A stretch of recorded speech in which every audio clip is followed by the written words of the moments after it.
Pantone versus hex code versus color palette. Pag-usapan natin to. Ito na ang pang-apat nating video para sa color technicalities ng graphic arts at graphic design. Kung hindi mo pa napapanood yung unang tatlo na video, balikan mo muna yon at saka mo panoorin itong video na to para mas maintindihan mo pa. Pantone, hex code at color palette. Tatlong terminology na madalas nating gamitin sa graphic arts at graphic design.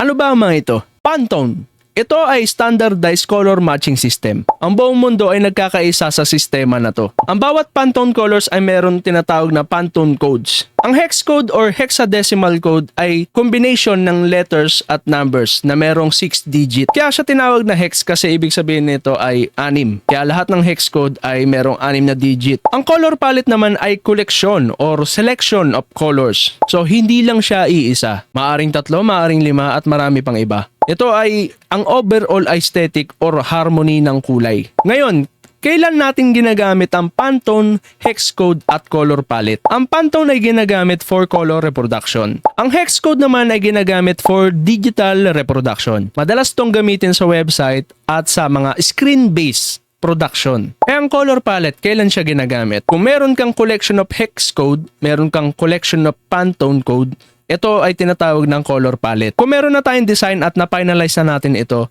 na yung binibigay natin sa supplier, sa print production or sa digital production man. Itong mga codes na to, makikita mo yan sa baba. For color sampling. Bakit mahalaga na alam natin ang Pantone, hex code sa color palette? Kasi marami pa rin graphic designer or graphic artist na nalilito sa terminologies na to. Hindi nila alam kung ano yung approach na gagamitin pag kausap na nila yung client or kausap na nila yung production house. Let's say meron kang developer, no? Tapos tinanong ka ng developer, Brad, anong ginamit mong blue dito? Anong hex code nito? Tapos ikaw designer ka, di, pumili lang ako ng kulay dyan eh. Pili ka na lang dyan, hanapin mo yung blue.